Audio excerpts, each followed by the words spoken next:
Hola, buenas tardes a todos, bienvenidos a una nueva charla.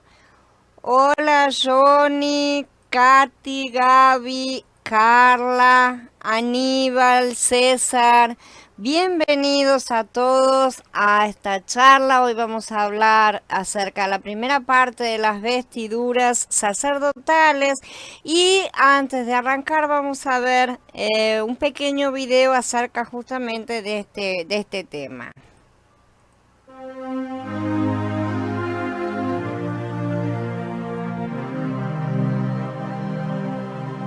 Harás llegar delante de ti a Aarón tu hermano y a sus hijos, Nadab, Abiú, Eleazar e Itamar, y sepáralos de entre los hijos de Israel, para que sean mis sacerdotes. Y harás vestiduras especiales, sagradas para Aarón, como señal de distinción, de honra y hermosura por su servicio a Dios. Y tú hablarás a todos los sastres que he llenado de espíritu de sabiduría para que hagan las vestiduras de Aarón, para consagrarle para que sea mi sacerdote. Las vestiduras que harán son estas: un pectoral, un efod, un manto, una túnica bordada, una mitra y un cinturón. Hagan pues las vestiduras sagradas para Aarón tu hermano y para sus hijos, para que sean mis sacerdotes. Estos objetos deben ser hechos de lino fino y bordados con hilos de oro e hilos de color azul, púrpura y carmesí.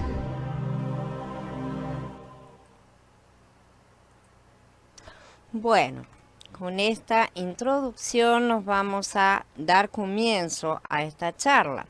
Bienvenido, Eduardo. En tipología, las vestiduras representan una expresión. Esto es cierto particularmente en relación con las vestiduras sacerdotales, las cuales proporcionaban honra y hermosura. La hermosura y la honra son la expresión, como ya hemos visto en parte. Humanamente hablando, las vestiduras sirven para cubrir, abrigar y embellecer.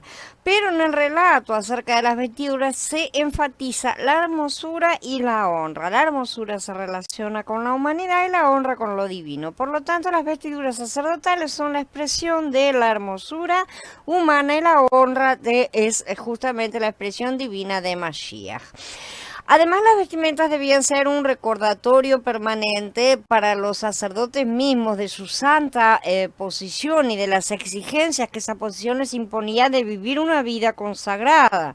Estas vestimentas les ayudaban a recordar que ellos eran administradores de los misterios de Elohim, como dice Corintiim Aleph en el 4. Así que todos deben considerarnos simplemente como servidores del Mashiach y mayordomos de los misterios de Elohim. Mashiach es la expresión de Elohim, ¿no es cierto? Mashiach encarnado es la corporificación de Yahweh, es la forma en que nosotros podemos llegar a verlo. Y esta es una expresión, es una manifestación, es una forma justamente de expresar a Yahweh. Las manifestaciones, palabras como manifestación, gloria, expresión, corporificación, son visualizaciones, formas de visualizar en nuestro nivel material, ¿no es cierto? Las cosas que son espirituales y que de otra manera no conseguiríamos ver. Shalom Viviana, shalom Magnolia, shalom Jorge, shalom Avi, shalom a todos. A ver si me estoy perdiendo alguno, porque no me está funcionando bien el chat, para variar. Bueno, entonces, en las escrituras nos dice: Elohim nadie le vio jamás, el unigénito Hijo le ha dado a conocer. Únicamente habiendo encarnado, o sea, tomado un cuerpo físico, podíamos llegar a conocer en parte, ¿no es cierto?, a Elohim a través de Mashiach, justamente. No había otra forma, no hay otra forma en cuanto estemos todos caídos, ¿no es cierto? Esta manifestación de Elohim, Mashiach, entonces es la expresión de Yahweh mismo. Esto quiere decir que Mashiach es la expresión de ese Elohim misterioso e invisible que de otra manera no podría presentarse delante de sus hijos. Si queremos ver a Yahweh, tenemos que mirar a Mashiach, porque Yahshua es la forma en la que Yahweh decidió manifestarse a los hombres. Felipe le dijo, Adón, muéstranos al Padre y nos basta. Y Yahshua le dijo, tanto tiempo he estado con ustedes, Felipe, y no me has conocido.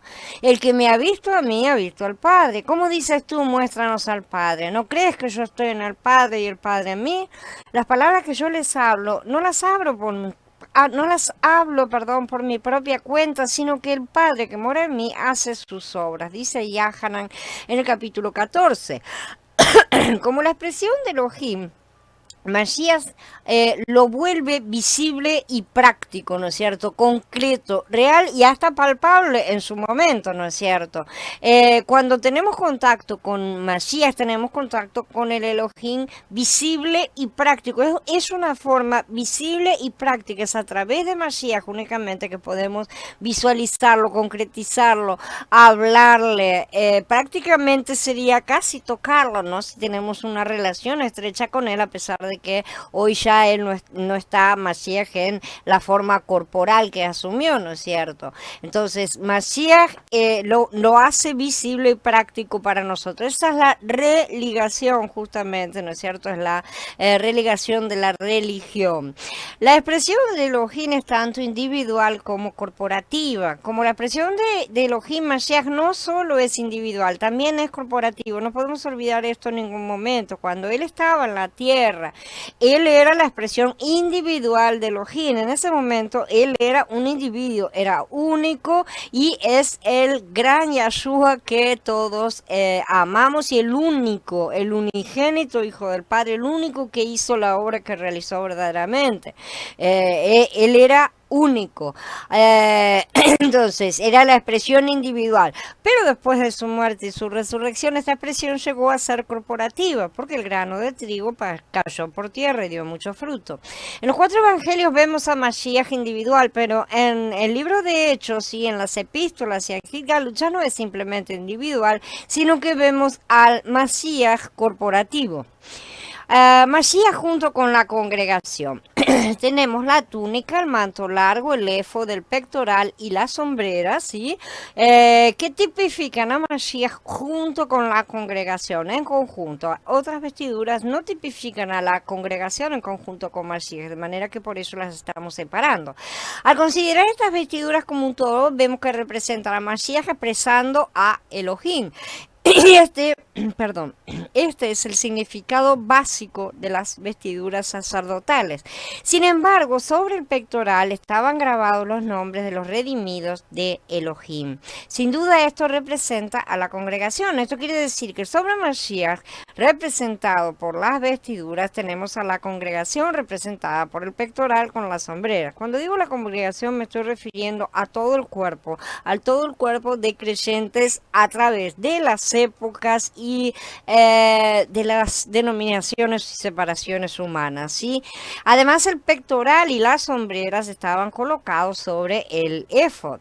Esto indica que la congregación se encuentra en Mashiach. Mashiach tiene su plenitud y esta es la congregación, la plenitud de Mashiach. La gloria de Mashiach, porque somos el resultado de la obra que él realizó, es la congregación, el cuerpo como un todo. Por eso él vino a buscar a la novia. El pectoral, las sombreras y las faldas de la túnica tipifican justamente a esta congregación. De acuerdo con este cuadro de las vestiduras sacerdotales, Mashiach sostiene y sustenta entonces a la novia. El pectoral estaba sostenido por el efod, ¿no es cierto? En el efod se apoyaba. Las sombreras estaban apoyadas por el mismo, ¿no es cierto? A raíz de esto nos damos cuenta de la posición de la congregación, que se encuentra en Mashiach, está en su seno, ¿sí? Está sobre su pecho, la congregación está sobre Mashiach, sobre sus hombros también, y la congregación está unida a Mashiach. Todos estos puntos son importantes de conocer. Shalom Teresa, shalom Marlene, bienvenida, shalom Blanca. Entonces, De acuerdo con esto, entonces vemos aquí simbolizada la unidad entre Mashiach y la congregación. Las vestimentas de los sumos sacerdotes no solo eran diferentes a las de los sacerdotes comunes, sino que también eran mucho más hermosas, eran mucho más vistosas, eran mucho más trabajadas también, ¿no es cierto? Y tenían más cosas. Se utilizaba oro en la propia textura, ¿no es cierto? Y piedras preciosas que brillaban. Todo esto tenía el fin de que fueran hermosas y que fueran impresionantes, realmente que llamaran la atención, ¿no es cierto? Los sacerdotes tenían que llevar sus vestimentas sagradas cada vez que servían en el santuario, pero nunca en otras ocasiones. No podían utilizarlas bajo ningún concepto fuera de esas ocasiones. Las vestimentas de servicio para oficiar en el santuario, las vestimentas sagradas de Aarón el sacerdote y las vestimentas de sus hijos para el servicio sacerdotal son las que menciona Shemot en el capítulo 35 y dice: estará vestido con una túnica sagrada de lino, los calzones de lino pegados a su cuerpo, y estará ceñido con un cinturón de lino blanco y llevará un turbante de lino. Estas son las vestiduras sagradas, bañará su cuerpo con agua y entonces se las pondrá. Y Aarón entrará a la carpa de reunión, se quitará las vestiduras de lino que se pone cuando entra al santuario y las dejará allí. Bañará su cuerpo con agua en el precinto sagrado y se pondrá sus vestiduras. Entonces saldrá y presentará su ofrenda quemada y la ofrenda quemada del pueblo, haciendo expiación por él y por el pueblo. Esto está en el capítulo 16 de Vayikra. Cuando los sacerdotes entren, no saldrán del santuario al atrio exterior sin antes dejar allí sus vestiduras con que sirven, porque estas son santas. Se vestirán con otras vestiduras y así se acercarán a los lugares destinados al pueblo. Dice Yahezkel en el capítulo 42 y en el 44 agrega: cuando salgan al pueblo, al atrio exterior, se quitarán las vestiduras con que habían servido y las dejarán en las cámaras del santuario. Luego se vestirán con otras vestiduras, no sea que con sus vestiduras transmitan santidad al pueblo. Entonces estas vestimentas representaban el carácter de Elohim, el cual debía ser reproducido en los corazones y en la vida de su pueblo. En Yeshaya, en el capítulo 61, dice: en gran manera me gozaré en Yahweh, todo mi ser se alegra en mi Elohim, porque Él me ha vestido con vestiduras de triunfo, me ha cubierto con un manto de victoria, como un novio ataviado con un turbante, como novia adornada con sus joyas. En Zeharia, en el capítulo 3, dice: ahora bien, Yahoshua estaba vestido de ropa sucia cuando se puso delante del mensajero. Este habló y les dijo a sus asistentes: quítenle la ropa sucia. Y le dijo: mira, he quitado de ti tu culpa, y te vestirán con vestiduras sacerdotales. Aquí vemos clarísimamente lo que simboliza, ¿no es cierto? Las vestiduras simbolizan, si están sucias, simbolizan el pecado, o sea, todo lo que hemos hecho en la vida ensucia nuestras ropas, y que nos pongan vestiduras limpias de lino son justamente la justificación. Y a ella se le ha concedido que se vista de lino fino, a la novia, ¿no es cierto? Resplandeciente y limpio, porque el lino fino representa los actos justos de los santos, dice Gilgalut en el capítulo 19.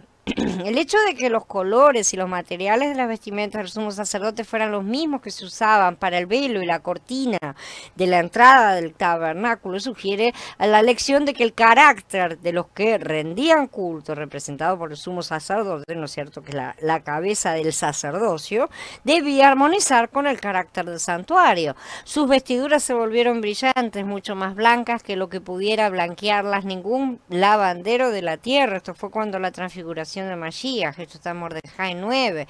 En Matías 22 también menciona: pero cuando entró el rey para ver a los convidados y vio allí a un hombre que no llevaba ropa de bodas, le dijo: amigo, ¿cómo entraste aquí sin llevar ropa de bodas? O sea, esa persona no estaba vestida adecuadamente. En la antigüedad, los reyes, los que hacían el convite, fuera el cargo que tuvieran, se acostumbraba que eran ellos los que entregaban a los convidados el traje de bodas. Por eso que la persona sabía perfectamente que que no estaba con el traje de boda, que porque él no le había enviado esa ropa con la que estaba esta persona vestida. Esto simboliza justamente que Yahweh es el que convida, ¿no es cierto?, para esas bodas, y Yahweh es el que nos viste para esas bodas. Necesitamos tener esas bodas o no entraremos en el reino. Asimismo nos escogió en él desde antes de la fundación del mundo para que fuéramos consagrados y sin mancha delante de él. Y esa es la cuestión, hay que ser sin mancha. Esto es importante y es recalcado en varios lugares, a fin de santificarla, habiéndola purificado en el lavamiento del agua con la palabra, para presentársela a sí mismo como una comunidad gloriosa que no tenga mancha, ni arruga, ni cosas semejantes, sino que sea santa y sin falta. Por lo que vemos que si se contrapone manchas y arrugas o cosas parecidas, ¿no es cierto?, a manchas y arrugas, se contrapone con ser santo y no tener pecado, evidentemente estamos hablando acá, se nos está dando la traducción del plano simbólico al plano material, ¿no es cierto? Entonces las manchas y las arrugas serían los pecados y las transgresiones. Por eso en este tabernáculo, nuestro cuerpo terrenal, gemimos deseando revestirnos de nuestra habitación que viene del cielo, si es que nos hallamos vestidos en ese día y no desnudos, dice Corinti Jimbet, o sea, si hemos recibido nuestras ropas para las bodas. Así que permanezcan firmes, ceñidos con el cinturón de la verdad, vestidos con la coraza de justicia. Esa es la otra ropa que nos da también el Padre, que corresponde a nuestra armadura, ¿no es cierto?, como lo estamos estudiando en la otra serie justamente, y que es otra de las vestiduras que Él nos entrega. Las dos van juntas prácticamente, porque en el plano espiritual evidentemente no tenemos ese tipo de problemas.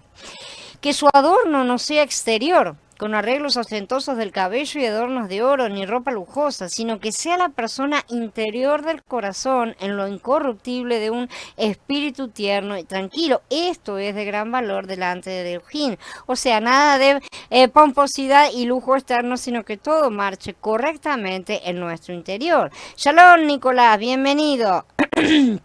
Sin embargo, tienes unas pocas personas en Sardis que no han manchado sus vestidos y andarán conmigo en vestiduras blancas porque son dignas. De esta manera el que venza será vestido con vestidura blanca, dice el propio Adón en Gilgalut capítulo 3. Yo te aconsejo que de mí compres oro refinado por el fuego para que te hagas rico, y vestiduras blancas para que te vistas y no se descubra la vergüenza de tu desnudez, y colirio para ungir tus ojos para que vean. Le agrega a la iglesia de la Odisea, ¿no es cierto? Y a cada uno de ellos se le dio un vestido blanco y se les dijo que descansaran todavía un poco de tiempo hasta que se completara el número de sus consiervos y sus hermanos, que también habían de ser muertos como ellos, dice Gilgalut en el capítulo 6. Entonces vemos aquí todo lo que simbolizan las vestiduras, ¿no es cierto? Las vestiduras son más que un simple vestido que esconde nuestra desnudez, por así decir, ¿no es cierto? En el sentido físico como nosotros lo vemos. La desnudez es justamente la falta de justicia. Lo que esconde espiritualmente una vestidura es nuestra falta de justicia. Como no tenemos justicia, por eso es que Adán y Jabá quedaron desnudos, ¿no es cierto?, allá en el Edén, y ellos se dieron cuenta de que habían perdido esa justicia, habían perdido algo, ¿no es cierto?, que se manifestó de una forma en que ellos lo comprendieron. No sé cómo sería visible o no, pero la cuestión es que se dieron cuenta de que habían perdido algo y que eran las vestiduras, porque se dieron cuenta que estaban desnudos de repente, ¿no es cierto? Entonces ahí tenemos el significado justamente de todas estas vestiduras. O sea, Abba vino y los cubrió, ¿no es cierto?, de acuerdo a, después de hacer un sacrificio, y los cubrió, y eso simbolizó justamente la cobertura que Mashiach haría en su momento con su sacrificio, ¿no es cierto? Nos cubriría para darnos su justicia. Gracias a esa justicia podemos entrar nuevamente en contacto con el Padre. Podemos recibir el resto de las vestiduras también que nos perdimos por esa transgresión. Todo sacerdote que servía en el santuario tenía 4 prendas. El ketonet, sí, que es la túnica, el mihnah, Michnasayim, perdón, los pantalones o calzoncillos, ¿no es cierto? O sea, esos calzones que utilizaba debajo de la túnica, el avnet, que es el cinto, y el mitznefet, que es el gorro, mitra, turbante, lo van a encontrar en diferentes traducciones. Todas estas vestimentas eran de lino blanco. El sumo sacerdote tenía también estas cuatro, pero según el Midrash, el gorro del Cohen ordinario era puntiagudo arriba, mientras que el gorro del Cohen Hagadol, o sea, el sumo sacerdote, era redondo y era llamado Mitznefet. Justamente el nombre estaba reservado para el gorro del sumo sacerdote. Los turbantes de los sacerdotes comunes eran llamados Migvah, ¿sí? Además de estas cuatro, el sumo sacerdote tenía cuatro prendas más, ¿sí? En total eran 8 para el sumo sacerdote. En las escrituras, el número 8 simboliza lo sobrenatural que se introduce en lo natural, porque es lo que termina la semana. También en ese sentido simboliza la resurrección y los nuevos comienzos. El octavo día es el día después del séptimo día, es el día cuando los nuevos cielos y la nueva tierra vendrán, ¿no es cierto? Después del séptimo milenio después de Adán. En el octavo día el niño judío entra en pacto, ¿no es cierto? Por medio de la circuncisión, entraba en el pacto en el octavo día. 8 personas también fueron salvas por las aguas del diluvio, indicando esa resurrección. Bueno, muchos otros ejemplos en las escrituras. Las 4 prendas adicionales del sumo sacerdote eran el meil, o sea, el manto azul, el efod, que es el delantal, ¿no es cierto?, sobre el cual van las cosas, el hoshen, que es el pectoral, y el neser, que es la diadema. Esto lo vamos a estudiar más a fondo un poquito más adelante, porque todo es bastante complejo. Pero hoy en esta charla y en la siguiente vamos a dar una mirada general a lo que son cada una de estas. Luego vamos a ver a fondo el efod y el pectoral, ¿no es cierto? El ketonet es la túnica, en primer lugar. Harás la túnica de lino fino, harás el turbante de lino fino, harás el cinturón de labor bordada. Y para los hijos de Aarón también harás túnicas y les harás cinturones y les harás turbantes para dignidad y ornamento. Bordada primorosamente, ¿no es cierto? Era completamente blanco, ¿no es cierto? De la más fina calidad. La primer pieza justamente que aparece en el traje sacerdotal, la primer pieza mencionada.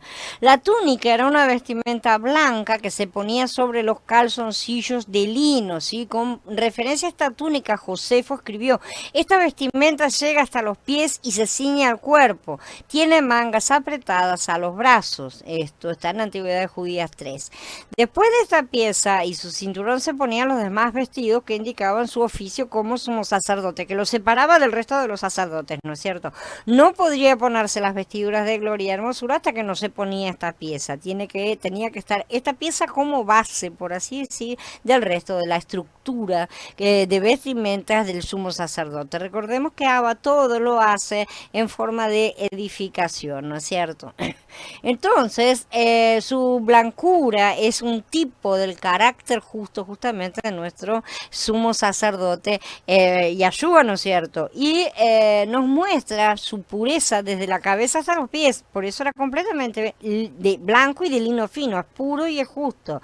Y vemos que la túnica es parte de todos los sacerdotes, ¿cierto? No solo del sumo sacerdote, porque todos tenemos que vestirnos con la túnica de lino de la justicia de Mashiach. Si no tenemos la túnica de lino de la justicia de Mashiach, no tenemos el traje de bodas para entrar justamente en el reino. ¿Cómo vamos a entrar sin esas túnicas de lino? Si yo entrara al lugar santísimo sin túnica de lino, cualquiera se daría cuenta enseguida que yo no soy un sacerdote. Entonces me mataban, ¿no? Obviamente, hubiera estado cometiendo una terrible transgresión, estaría corrompiendo todo el templo, ¿no es cierto? Estaría ensuciando todo. Se necesitan esas vestiduras para poder ingresar justamente al templo, para estar calificados. Esas vestiduras daban, por así decir, la etiqueta, ¿no es cierto?, del permiso para entrar en el templo y de ejercer justamente el servicio a Yahweh. Según Dice Matías, perdón, en el capítulo 27, a ella se le ha concedido que se vista de lino fino, resplandeciente y limpio, porque el lino fino representa los actos justos de los santos. Acá se nos explica justamente lo que significa, lo que implica el lino fino y estas vestiduras. Según el capítulo 28, las túnicas de Shemot, ¿no es cierto?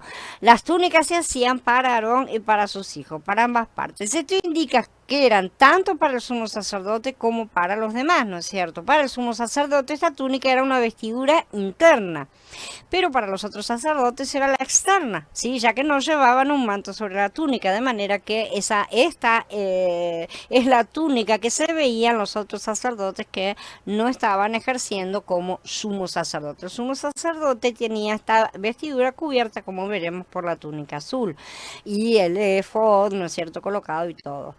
En segundo lugar tenemos los Mejnasayim, ¿no es cierto?, los calzoncillos. Harás también para ellos calzoncillos para que cubran su desnudez. Se extenderán desde la cadera hasta los muslos. Aarón y sus hijos los usarán cuando entren a la carpa de reunión o cuando se acerquen al altar para oficiar en el santuario, para que no incurran en castigo y mueran. Será una ley perpetua para él y para su linaje por venir. Esta es la primera prenda que se ponía el sacerdote cuando iba a ministrar, era para cubrir su desnudez, ¿no es cierto? Este artículo tan íntimo nos muestra la necesidad de pureza y decencia en cada fase de la adoración a Elohim. En Corintiyim Aleph, por ejemplo, se especifican estas cosas, pero sobre todo se trata del miembro masculino, porque en él está la capacidad reproductora, está la fuente de la vida, la cual Yahweh nos dio a la humanidad a través del hombre, ¿no es cierto? Sabemos, él es el que insemina el semen dentro de la mujer, ¿no es cierto? Y sabemos que en la reproducción espiritual él es el que transmite también el espíritu que va a tener la criatura que nazca, ¿no es cierto? El bebé que nazca. Shalom, Maribel. Entonces, antes de tener la administración, nosotros como sacerdotes de Elohim tenemos que cubrirnos con el poder, la justicia y la santidad de Elohim, ¿no es cierto? Y lo que tenemos que hacer es cubrir nuestra capacidad creadora. Abba nos dio, como digo, le dio al hombre, ¿no es cierto? El hombre necesita a la mujer porque si no, no consigue justamente producir esa vida. Nos dio esa capacidad de reproducción, que es la capacidad de dar vida, ¿no es cierto? La tenemos en nosotros mismos, la tenemos en nuestra humanidad. Por supuesto, sabemos bien que después de la caída, lo único que podemos transmitir es una vida condenada a muerte. No tenemos la posibilidad de dar una vida limpia de aquella muerte, ¿no es cierto? Pero más allá, a pesar de eso, continúa el hombre teniendo el poder de dar vida, ¿no es cierto? Y de procrearse y de reproducirse. Y eso es muy importante. Lo que necesitamos cubrir, en primer lugar, cuando nos acercamos, al lugar santo, ¿no es cierto? Cuando vamos a ministrar a Yahweh, lo primero que necesitamos cubrir son nuestras transgresiones, ¿no es cierto? Y para eso pasamos primero, ¿no es cierto?, por el altar, por el lavacro, nos lavamos y también pedimos perdón por todas nuestras transgresiones y nos cubrimos automáticamente con la justicia de Mashiach. De esa forma podemos entrar a ministrar a Yahweh. Y también debemos cubrir nuestra posibilidad de crear cosas, de crear lo que sea. Cuando decimos crear vida, también hablamos de creación en cuanto a lo que el hombre produce en sí mismo, no solamente en cuanto a la reproducción física real y concreta, que es una sombra, por así decir, justamente de lo que el hombre puede llegar a hacer. Todas nuestras obras, todas nuestras acciones son consideradas una obra creativa, justamente de la misma manera en que Abba creó toda la creación, la hizo él toda de la misma forma en que él nos ha dado el poder, por supuesto no en el mismo nivel que él, pero sí nos ha dado el poder creador para poder hacer cosas. El hombre es capaz de crear cosas que no necesariamente sean únicamente bebés, ¿no es cierto? Entonces, de esa manera necesitamos cubrir esa parte nuestra que está siempre evidentemente en nuestra carne. Es nuestra carne que desea siempre estar haciendo cosas. Eso necesita estar cubierto en su presencia, estar cubierto en el sentido de que no es algo, no que sea algo negativo, sino que es algo que está sometido a él. Delante suyo nosotros no tenemos creatividad, no tenemos absolutamente nada. Esa es la cuestión en la posición. En tercer lugar tenemos el avnet, que es el cinto. Harás el cinturón de labor bordada, y para los hijos de Aarón también harás túnicas y les harás cinturones. Y ciñe tanto a Aarón como a sus hijos con cinturones, dice el Shemot en el capítulo 28 y en el 29 también. Este cinto también de lino ceñía la túnica al cuerpo del sacerdote, o sea, lo ajustaba, ¿no es cierto? Este cinto le permitía al sacerdote tener libertad en sus movimientos, porque una túnica flotando es molesta cuando uno tiene que estar haciendo cosas, es verdad. Después de que el cinto se ceñía a la túnica, el sacerdote estaba preparado para recibir justamente el resto de la vestimenta y realizar sus funciones sacerdotales. Era de obra de recamador, o sea, literalmente obra de un bordador, ¿no es cierto? Puesto que el cinto debía llevarse sobre la túnica y bajo el manto del éfod, ¿no es cierto? No se lo veía, era un cinto invisible, por así decir, era o que estaba oculto, aunque era costoso, era hermoso, porque era obra digna de lo mejor, ¿no es cierto? De esta manera se enseñaba la lección de que todo lo que se consagra al servicio de Elohim, sea visible o invisible, debe ser lo mejor. A veces nosotros decimos, no, yo quiero estar, ¿no es cierto? Eso es lo que decía Shaul en la parábola del cuerpo, en la cual decía todo el mundo quiere ser ojo, todo el mundo quiere ser boca, ¿no es cierto? Todo el mundo quiere estar en esa parte externa visible en la cual es apreciado, ¿no es cierto? Se ve su tarea, y sin embargo existen muchas tareas dentro del cuerpo que son invisibles, por así decir, que son escondidas, que están por detrás y que no por eso son menos importantes. Sin todas esas tareas, el ojo o la boca no podría subsistir en muchas situaciones, ¿no es cierto? Entonces debemos hacerlo mejor en todo, en toda tarea que nos sea pedida. No podemos ser negligentes. Ay del que es negligente en la obra de Yahweh, ¿no es cierto? No podemos hacer nada con negligencia, aunque se nos pidiera barrer el patio, nada más, ¿no es cierto? Hasta eso tenemos que hacerlo con la mejor dedicación, el mayor amor, porque es una cosa que estamos realizando para Él, ¿no es cierto? Obviamente, si lo realizamos para Él, lo realizamos para los hermanos, porque todo tiene que estar perfectamente equilibrado. Entonces ahí está la cuestión de que necesitamos nuestro motivo, que nuestro motivo de servir a Elohim tiene que ser honrarlo a él, no meramente hacer lo que será agradable a los hombres, tanto a los de fuera como a uno mismo, ¿no es cierto? Yo quiero ser visualizado porque quiero ser boca o quiero ser ojo, ¿no es cierto? Esas cosas. La verdadera piedad no hace distinción entre lo visible y lo invisible, entre lo oculto y lo que está a la vista de todos. Esa tarea tal vez que hacemos solos, que nadie la ve, ¿no es cierto? Pero que él sí la ve. Él la ve, él sabe perfectamente que esa tarea está siendo realizada y sabe si está de la forma en que la estamos realizando. Entonces hagámoslas con todo el amor en ese que le tenemos a él, porque es para él, ¿no es cierto? Entonces él va a buscar la sinceridad, la honradez y la disposición en todo lo que concierne a su obra, evidentemente. En este cinto está representado el gobierno y la autoridad divina de Mashiach. Como dice, en medio de los candeleros vi a uno semejante al Hijo del Hombre, vestido con una túnica que le llegaba hasta los pies y tenía el pecho ceñido con un cinto de oro.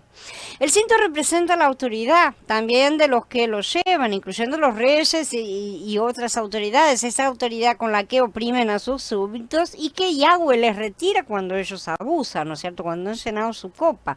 Él les suelta los cinturones a los reyes y los ciñe con una cuerda, dice Job en el capítulo 12. Porque yo te arrojaré de tu posición y te depondré de tu puesto. Y en ese día yo llamaré a mi siervo Eliakim, hijo de Hilkiyahu, y lo vestiré con tu túnica, lo ceñiré con tu cinturón, y en sus manos entregaré tu autoridad. Y él será un padre para los habitantes de Jerusalén, para los hombres de Yahudá, dice el libro de Yeshaya en el capítulo 22. La cuerda reemplaza el cinturón en los cautivos. Los cautivos no llevaban el cinturón sin cuerda, ¿no es cierto? El cordón con el que están atados como cautivos, verdaderamente, en lugar del cinto real que una vez llevaban, como amenazó aquí Yahweh, el que le iba a quitar toda la autoridad que se le había sido otorgada, la iba a pasar a otro, ¿no es cierto? Y es justamente la atadura con que una vez ataban a otros.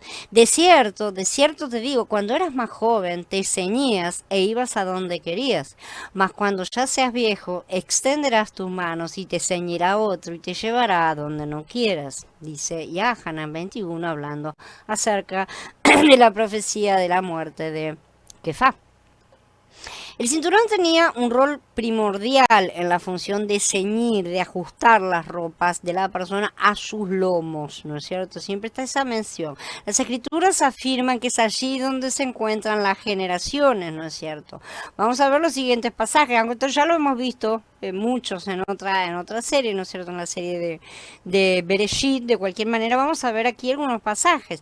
Reyes saldrán de sus lomos, dice Bereshit en el capítulo 35, y Melahim Aleph en el capítulo 8 dice, sino tu hijo saldrá de tus lomos, ¿no es cierto? Y Yahshua dijo también, estén ceñidos sus lomos y sus lámparas encendidas. ¿Por qué diría eso, no es cierto? ¿A qué se refiere con ceñirse? O sea, con apretar, sujetar los lomos, las espaldas, la cintura, ¿no es cierto? Sabemos que es esa parte. ¿Dónde están los lomos espirituales? Las escrituras tienen la respuesta. Por tanto, ciñan los lomos de su entendimiento, sean sobrios y esperen por completo en la gracia que les será traída cuando Yahshua HaMashiach sea manifestado. Dice que Aleph en capítulo 1. Lo que quiere decir que la verdad de Mashiach no solo nos da el soporte necesario para mantener todo en su lugar y así actuar con fuerza y libertad, sino que protege aún nuestras generaciones y el propósito de Elohim para sus vidas. ¿Cómo hacer para ceñir nuestros lomos espirituales? Con Mashiach, claro. Yo soy el camino, la verdad y la vida. Nadie viene al Padre sino por mí, dijo Yahanan. De modo que cuando aplicamos la verdad de Mashiach en todas las áreas de nuestra vida, cada uno de los engaños del enemigo desaparecen. Santifícalos en tu verdad, dijo, ¿no es cierto? Tu palabra es verdad. La palabra de Elohim es la verdad, ¿no es cierto? Cuando se cree y se pone en práctica su palabra de forma continua, esta se convierte en el cinturón de la verdad que nos ciñe y nos afirma y conectará todas las partes de nuestra vida, nos mantendrá firmes y ajustados correctamente sin que ninguna parte caiga ni se salga del lugar. El Adón Yahshua es nuestro cinto, ¿sí? Por lo tanto, envolvámonos enteramente con él porque él es la única manera de mantenernos firmes y victoriosos. En cuarto lugar tenemos el manto azul, que es el Meil. Harás la capa del éfod de puro azul. La abertura para la cabeza quedará en el medio de ella. La abertura tendrá un ruedo de labor de bordado alrededor. Será como la abertura de un coselete para que no se rompa, dice Shemot 28. El manto debía ser llevado por el sumo sacerdote debajo del éfod, ¿no es cierto? Debía ser tejido sin costura, es decir, de una sola pieza. Esto nos recuerda de inmediato la túnica de Yahshua. Cuando los soldados clavaron en el madero a Yahshua, cogieron la ropa de él, la dividieron en 4 partes, una para cada soldado. Además cogieron la túnica, pero la túnica no tenía costura, era tejida entera de arriba a abajo, dice Yahanan en el capítulo 19. De esta manera nos habla de la unidad, justamente que Elohim desea que exista en su congregación, que es el cuerpo de Mashiach, para que todos sean uno, así como tú, Padre, en mí y yo en ti, que también ellos lo sean en nosotros, para que el mundo crea que tú me enviaste.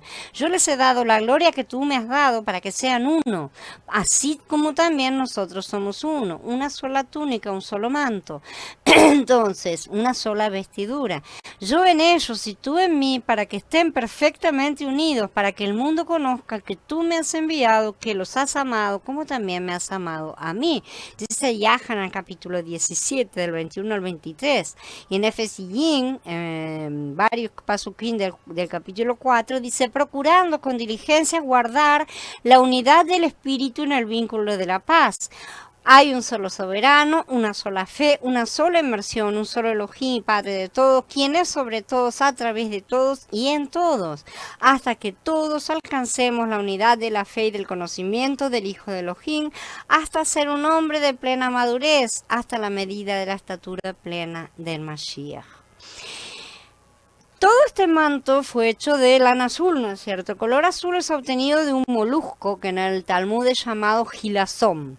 Es el mismo color que se usa para los hilos de los flecos, ¿no es cierto? Que cuelgan de las 4 esquinas del manto, que van a aparecer en Bamidbar, en el capítulo 15.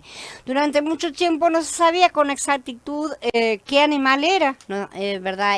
Pero durante los últimos años se hicieron investigaciones y aparentemente identificaron el animal que tiene un nombre latino que es Murex trunculus, ¿no es cierto? Y ahora tienen el material con el cual pueden hacer producir el azul que como se hacía antiguamente. Contra el azul de este manto, los variados colores, ¿no es cierto?, del pectoral y del éfod deben haber resaltado verdaderamente con un vivo contraste, porque es bastante colorida la vestidura del sacerdote, el sumo sacerdote. Este color indica que la congregación es celestial. El Berij Hadashah nos da esta revelación acerca de la congregación, ¿no es cierto? La congregación ya está en lugares celestiales, ya es celestial técnicamente hablando, como hemos dicho muchas veces, lo experimentaremos en la plenitud en su momento, ¿no es cierto? En naturaleza y posición la congregación no es terrenal, sino celestial. A todos los fines técnicos, la congregación ya es celestial. ¿Estamos siendo celestiales? No, no estamos siendo para nada celestiales, somos bastante carnales y terrenales. Y sin embargo, Yahweh no ha visto iniquidad en Jacob, ¿no es cierto? ¿Por qué? Porque en los lugares celestiales todo ya ha sido consumado, de manera tal que Hasatán no puede acusarnos de nada cuando Yahweh ha dicho ha sido consumado. Yahanan 3.7 indica que hemos nacido de lo alto. Esto revela que el cielo y no la tierra es nuestro origen. Por lo tanto, aunque estamos en la tierra, hemos nacido en lo alto, de lo alto, ¿no es cierto? En el cielo. Y tenemos una vida celestial con una naturaleza celestial también. Aún nuestra posición es celestial. Todo esto es técnicamente por ahora, pero es un hecho que nadie va a poder alterar. Las granadas y las campanillas. En el borde, hazle granadas de tela azul, púrpura y escarlata, todo alrededor del borde, con campanillas de oro entre ellas, todo alrededor.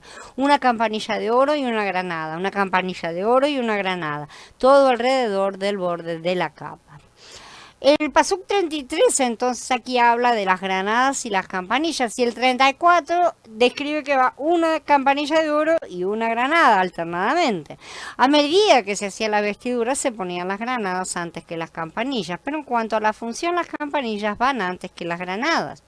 Estas piezas no eran parte de la túnica, la cual no representa a la congregación. Sí, estas eran la parte de abajo del manto, que sí representa a la congregación. Esa es la diferencia, ¿no es cierto? Porque la túnica ya vimos que representa la justicia de Mashiach porque cubre. Esto quiere decir que tenemos que considerar que las granadas y las campanillas están relacionadas con la congregación. Las granadas, como vimos, estaban hechas de lino, estaban entretejidas, ¿no es cierto? Lo cual representa la humanidad, y las campanas eran de oro, lo cual representa justamente la divinidad. Como ya vimos, con las granadas tenemos la humanidad y con las campanas tenemos la divinidad. En la vida de congregación siempre tenemos la humanidad y la divinidad entremezcladas. Están siempre alternadas todo el tiempo. La humanidad se relaciona con las granadas y la divinidad con las campanas. No olvidemos esto. Si observamos una granada madura con sus semillas, ¿no es cierto?, tendremos la impresión de que está llena de vida. Evidentemente, en las escrituras las granadas representan la plenitud de la vida. Tiene tantas semillas, ¿no es cierto? La congregación debe estar llena de vida en su humanidad, llena de la vida de Mashiach.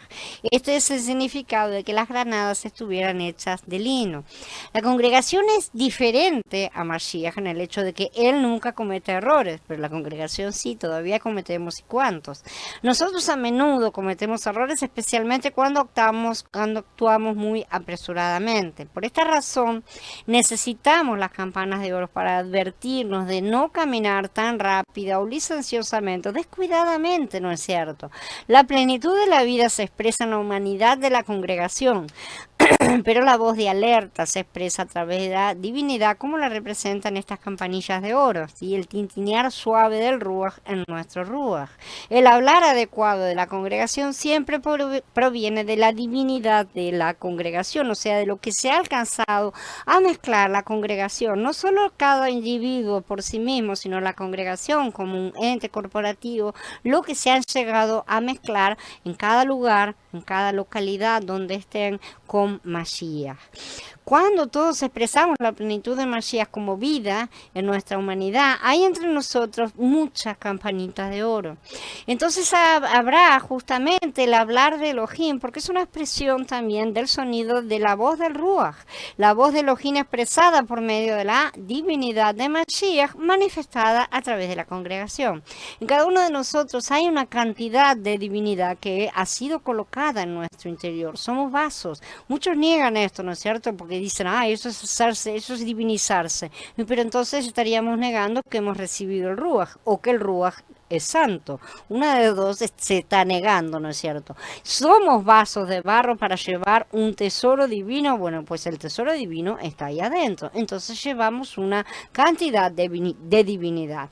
A raíz de este elemento divino se obtiene justamente un sonido a pequeña escala. Evidentemente nosotros no somos el Ruach y tampoco pretendemos ser el Ruach, sino que como hijos de Yahweh tenemos toda su expresión y estamos aprendiendo a expresarlo plenamente. Entonces tenemos ese sonido en nosotros también, y ese sonido está a nivel corporativo y a nivel individual tiene que estar también, pero sobre todo a nivel corporativo, porque las campanitas sonaban en el movimiento del sumo sacerdote, ¿no es cierto? Lo cual representa a toda la congregación unida a Mashiach, ¿no es cierto? Siempre es en unidad, no hay forma de separar. Si estuviéramos separados de Mashiach no estaríamos hablando siquiera de estas cosas.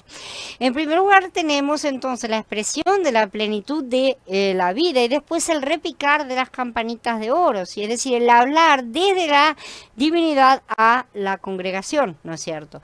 La congregación tiene la humanidad para la expresión de la plenitud de la vida y también tiene la humanidad para la divinidad, para el repicar de estas campanitas.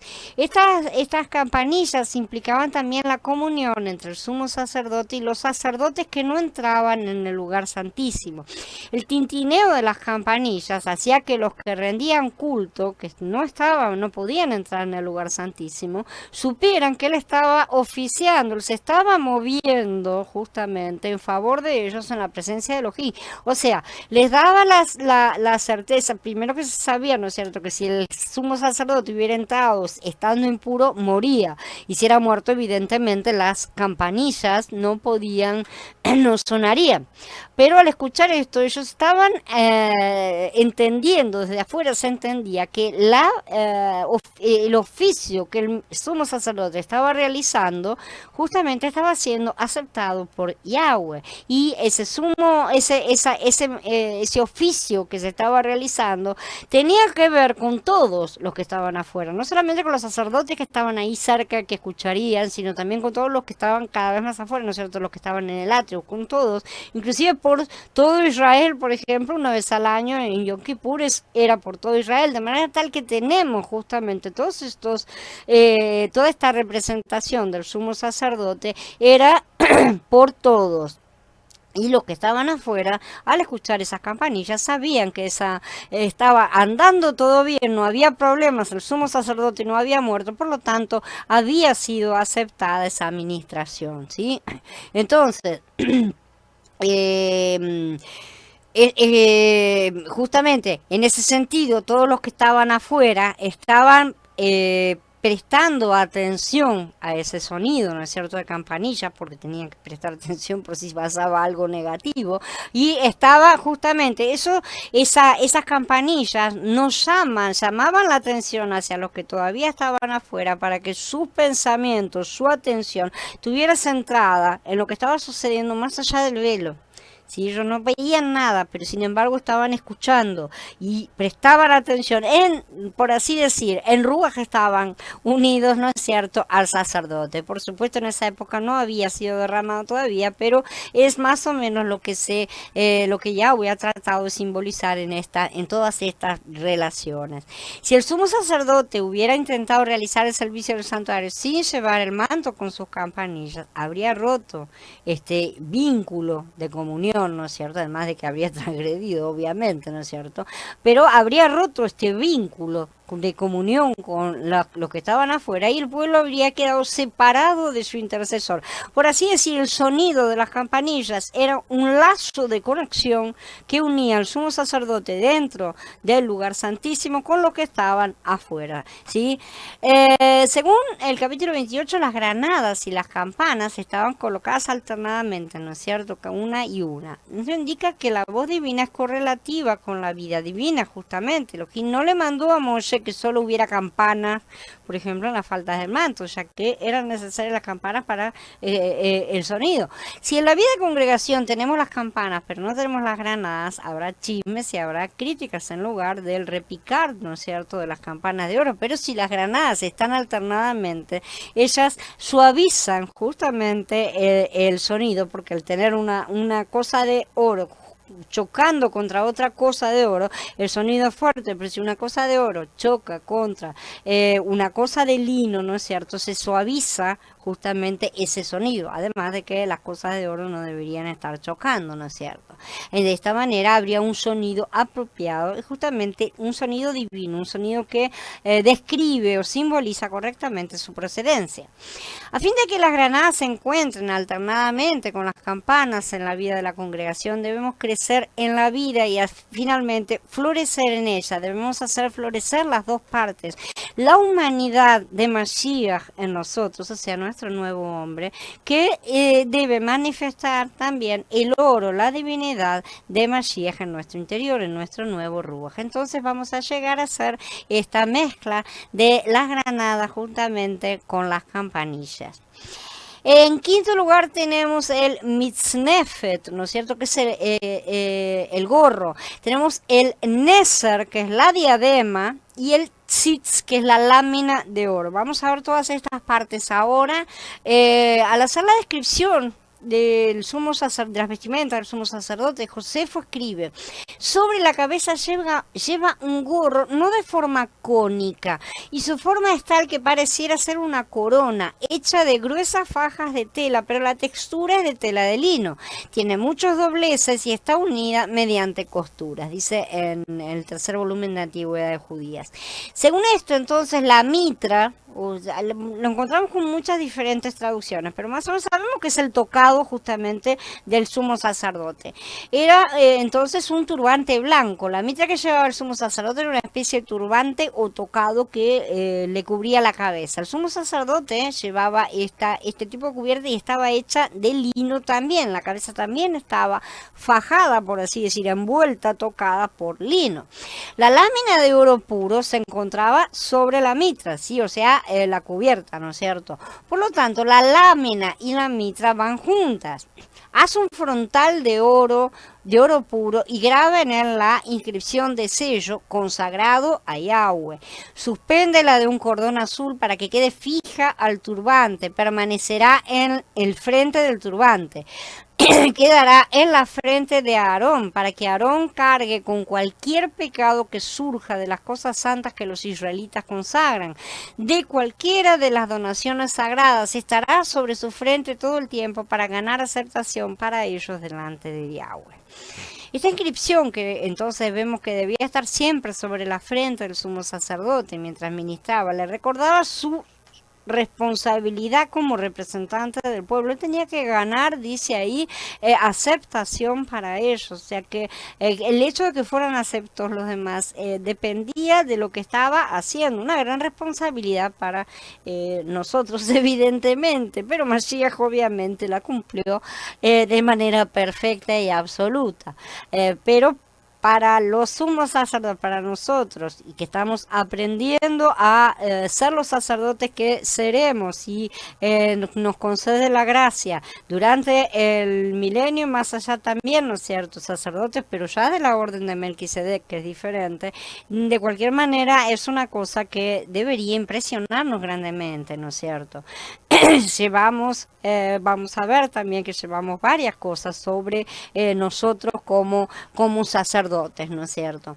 Entonces, el sumo sacerdote estaba vestido, por así decirlo, con la santidad de su investidura grabada en la lámina. Era símbolo y representante de aquel que no conoció pecado, sí, pero que por nosotros fue hecho pecado, como dice Corinthians Bet, que es el único por cuyo medio puede hacerse la verdadera expiación delante del Padre. No se puede hacer ningún otro tipo, él no va a aceptar absolutamente otra cosa. Shemot 39 se refiere a esta lámina como la lámina de la diadema santa de oro puro, ¿sí? Vayikra 8 también habla acerca de la lámina de oro, la diadema santa, ¿sí? La lámina, que es tzitz, era la pieza principal de la diadema, ¿sí? Neser, o sea, el conjunto, por así decir, formaba una diadema. La palabra hebrea, perdón,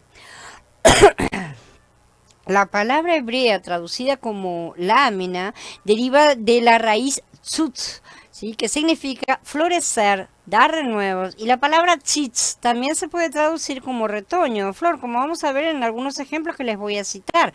El día siguiente Moshe entró en la carpa de la alianza y vio que la vara de Aarón de la casa de Leví había reverdecido, había echado tzitz, o sea, retoños, producido flores y dado almendras. En ella talló querubines, palmeras y flores, o sea, tzitz abiertas, y los recubrió de oros ajustando a los grabados, ¿no es cierto? Esto dice en la construcción del templo. En Yeshayá se dice, una voz dice, proclámalo. Otra pregunta, ¿qué voy a proclamar? Que todo mortal es hierba, toda su bondad es como la tzitz, la flor del campo. Entonces esta lámina es un retoño, es una flor, es una cosa que brota y crece, y es una diadema santa. Esta lámina o diadema entonces se colocaba sobre la mitra, sobre la frente del Cohen Gadol, porque la multiplicación y la expansión es el pensamiento central de Yeshua, como lo es del Padre, es el crecimiento a través de la novia. Mashiach tiene un pensamiento central que es el mismo que tiene el Padre, de edificar la nueva Jerusalén, que es el cuerpo de Mashiach y su novia. Bueno, habiendo terminado, ahora quedo a disposición de ustedes, si esto permite que yo vea sus comentarios y preguntas, porque la verdad es que no sé. A ver, dice Gaby, la verdad que es bastante profundo y me quedé pensando varias veces durante la charla. Son realmente muchos conceptos que hay que analizar, masticar y tratar de digerir lo más posible. Todos esos conceptos son nuevos, pero se ve de una mejor manera el oficio de Mashiach como Cohen Gadol y del nuestro como Kohanim. Exactamente. Y no se olviden que todos somos entrenados como Cohen Gadol en su momento, no ahora, obviamente, pero cuando se terminen todas las cosas habrá más Cohen Gadol, lo cual no quiere decir que bueno, nos vamos a independizar ni nada por el estilo. No, simple y sencillamente esto implica la cuestión de la proliferación correcta para la cual había sido programado el ser humano, Adán, ¿no es cierto? Debía haber sido ese Cohen Gadol que no fue, que no hubo, ¿no es cierto? Y de esa manera había habido muchos otros, ciertamente siguiéndolo, si todo hubiera sido correcto. Cuando llegue todo el momento, vamos a saber cuál era aquella verdadera primera intención del Padre, qué era todo su plan, porque esto no va a terminar tampoco ahí. Todo lo que fue truncado en la creación, ¿no es cierto? En el segundo capítulo, en el tercero de Bereshit, ahí nomás, en el comienzo, todo lo que fue cortado, interrumpido, va a ser retomado y va a ser realizado como Abba quería que fuera realizado. Exactamente cómo, no sé, no sabemos todavía. Dice Aníbal, interesante tema, Dani, me hizo recordar cuando habla de la túnica y el cinto de Ayahana, él también era sacerdote de la orden sadoquita, no, justamente ahí, cuando eso lo vamos a ver en su momento, justamente es el último sacerdote de la orden sadoquita y es el que hace el traspaso de, o sea, encierra la orden arónica sadoquita, porque sadoquitas son descendientes de Aarón, ¿no es cierto?, que se fue filtrando la rama, y entrega el sacerdocio al nuevo sacerdote que ahora es ordenado en ese momento, justamente en la orden de Melquisedec. En ese momento Mashiach fue ordenado sumo sacerdote de esa nueva orden. Entonces se encerró aquel sacerdocio de manera tal que tratar de levantar cualquier otro sacerdocio hoy por hoy es una terrible blasfemia más, ¿no es cierto? Pero bueno, en general sabemos perfectamente que los judíos no entienden estas cosas. Al estar ciegos a Mashiach, a Yahshua, ¿no es cierto?, están ciegos para comprender todas estas cosas. Ellos están esperando a otro, dicen que este es falso. Bueno, entonces tienen que esperar a otro para que se cumpla lo que más o menos Mashiach hizo. Ellos están completamente ciegos hasta ahora en eso.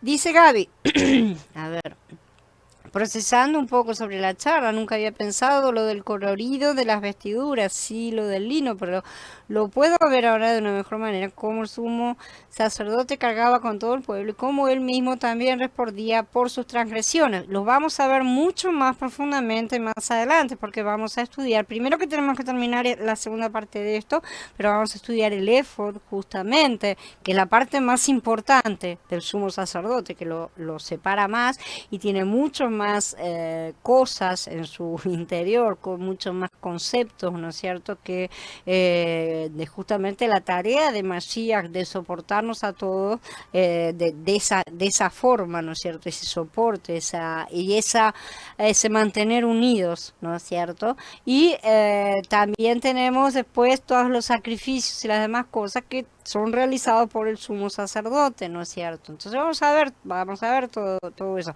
No todos eran por el sumo sacerdote únicamente, había cosas que las realizaban los mismos los sacerdotes, ¿no es cierto? Entonces vamos a ir viendo todas esas cosas porque todo habla de Mashiach, todo habla de nosotros, o sea, nosotros como hechos a imagen y semejanza de Mashiach, nosotros como la novia, nosotros como esa congregación que está siendo edificada, como la casa, la morada del Padre, como todas esas cosas son una cuestión individual y corporativa al mismo tiempo. Y las campanitas del manto azul, dice Aníbal, podrían ser también la programación de la aceptación del servicio del Cohen Gadol. Justamente cuando sonaban las campanitas, los que estaban afuera sabían que por lo menos no se había muerto. Eso quiere decir que el servicio había sido aceptado, porque si hubiera habido alguna transgresión grave, habría muerto. Esa era la cuestión, no se podía presentar impuro delante del arca, el arca te mataba. Entonces, si el sacerdote hubiera saltado alguna de las cosas verdaderamente, el sacerdote hubiera sido muerto. Y ahí estas campanitas tenían esa función de comunión entre los que estaban adentro con los que estaban afuera, justamente. Y ahí te daba la pauta. Bueno, está sonando, Yahweh aceptó las cosas. Todas estas cosas son para que nosotros entendamos, porque nuestra administración no es esta administración en este nivel, no es en un nivel físico, ni material, ni para nada. La administración que vino y que hizo, que cumplió Mashiach, no fue ninguna administración física. Él no fue y se inmoló en un altar, ni ninguna de esas cosas. De hecho, físicamente no podía hacer lo que se dice que hizo justamente en el libro de Hebreos, ¿no? Que él fue el Cordero y fue el sumo sacerdote al mismo tiempo. En una vida física únicamente no había podido matarse a sí mismo y realizar todo el ritual. Evidentemente es imposible representar eso con una única persona dentro de nuestro ámbito material. Sin embargo, realmente es lo que Mashiach hizo en el ámbito espiritual. Y necesitamos entender esas cosas, porque nosotros somos llamados no solo a admirar y agradecer el trabajo que él hizo, porque tuvo que hacerlo para salvarnos, tiene muchísimas más implicaciones, ¿no es cierto? Todo lo que hizo, por qué de esa manera, cuándo, cómo y por qué, tiene muchísimas más cosas que nosotros tenemos que aprender para agradecer, para adorar, para darle gloria por todo lo que hizo, porque no hay otro sobre la tierra y no hay nadie, por mucho que, que seamos hechos a imagen y semejanza de él, no hay nadie, ninguno de nosotros que pueda llegarle a atarle las sandalias de los pies, ciertamente, ¿no es cierto?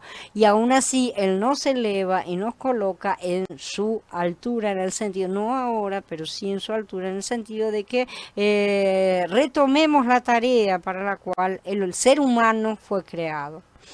Dice Gaby, otro de los puntos, porque ahora estoy más o menos entendiendo todo, es que justamente los tzitz son los retoños. No, yo lo que estoy acá mencionando no son los tzitzita, que son dos cosas completamente diferentes. No hemos hablado de los tzitzit, sino de los tzitz, nada más.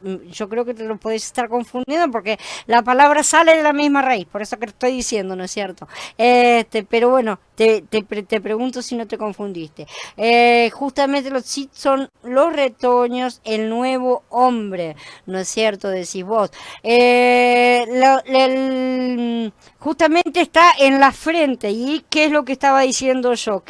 ¿Cuál es el pensamiento de Yahweh? Esa multiplicación, esa expansión, ¿no es cierto? Esa expansión que tiene a través de la multiplicación, a través de Mashiach, que cayó y dio mucho fruto. Justamente es una excelente apreciación. Es correcto, es absolutamente así. Por eso se tiene la misma palabra que retoño. ¿Qué hizo esa santificación que estaba ahí sobre la frente? Esa santificación dio fruto. ¿Sí? Me explico. La santidad de Mashiach dio fruto. Porque claro, Mashiach la santidad era él mismo, ¿no es cierto? No, sí, yo sé, porque son términos que, bueno, por ahí estamos más familiarizados con los otros, pero bueno, todas son palabras que se unen en las mismas raíces, en las mismas raíces verbales. Es bueno que aprendamos todas esas cosas, ¿no es cierto? Porque yo tampoco las sabía antes. Son cosas que tenemos que estar aprendiendo porque realmente nos enriquecen en cuanto a todo el mensaje interno que tienen las cosas. Se explica mucho mejor, se entiende, ¿cómo puedo decir? El sentido oculto o el sentido que de otra forma realmente nos queda oculto. En hebreo, para los hebreos, no debería haber estado oculto, pero estaba oculto y sigue estándolo. ¿Por qué? Porque hay un velo, ¿no es cierto? Simplemente por eso estaba oculto. Pero si no estuviera ese velo, entonces tendrían que haber entendido todo porque estaban hablando en su propio idioma, por así decir. Era mucho más simple entender los juegos de palabra y todas las segundas intenciones, por así decir, que Yahweh tenía al decir y hacer ciertas cosas. Bueno, si no hay más preguntas ni comentarios, vamos a dar por encerrada esta charla. Léanla de nuevo, pásenla de nuevo y y mastiquen bien todo porque tiene bastante. Todavía falta la segunda parte. A ver, dice Gaby, para nosotros también. Nunca me había dado cuenta del gorro de los Kohanim, del Kohen Gadol y cuál era el cuadro que la prenda representaba. Lo vamos a ver en la próxima también, porque esto está separado, está cortado en el medio, ¿no es cierto? Para poder dividirlo en las dos partes, pues si no se hacía muy largo. Así que vamos a seguir hablando acerca del gorro y todas sus implicaciones en la próxima charla también. Hay mucho por debajo, que realmente hay mucho tesoro que en línea general la cristiandad ha tirado a la basura por miles de años. Lamentablemente es una triste realidad. La mayoría de la cristiandad lo ha tirado a la basura. Después a otros el Ruach empezó a moverlos, empezó a darles revelaciones, pero empezó a darles revelaciones en niveles un poco más, como todo, como él hace todas las cosas. Primero niveles básicos, ¿no es cierto? Y se van subiendo las comprensiones y las interpretaciones para que veamos. Sin embargo, nosotros ya deberíamos entender que de la misma manera en que él mostró todo a Shaul en su momento, nosotros tenemos que estar abiertos al Ruach para recibir las revelaciones. Porque Él quiere que lo conozcamos todo el tiempo, quiere que crezcamos, sí, hay un proceso que tenemos que cumplir, hay un crecimiento, no podemos aprender todo instantáneamente, evidentemente que no, pero sin embargo nuestra disposición muchas veces es la que impide o coloca ese velo encima de nosotros para que no veamos correctamente lo que Él quiere mostrarnos. Bueno, si ya está todo en orden, entonces... Gracias a Lava que nos ha permitido una reunión más, un momento más para estar aprendiendo de sus delicias, de sus maravillas con las cuales Él nos educa y nos hace crecer. Que nos permita seguir haciéndolo en los siguientes días. Nos vemos mañana entonces con la otra serie que estamos viendo, lo de la armadura. Shalom a todos hermanos, hasta mañana, Abba los bendiga a todos.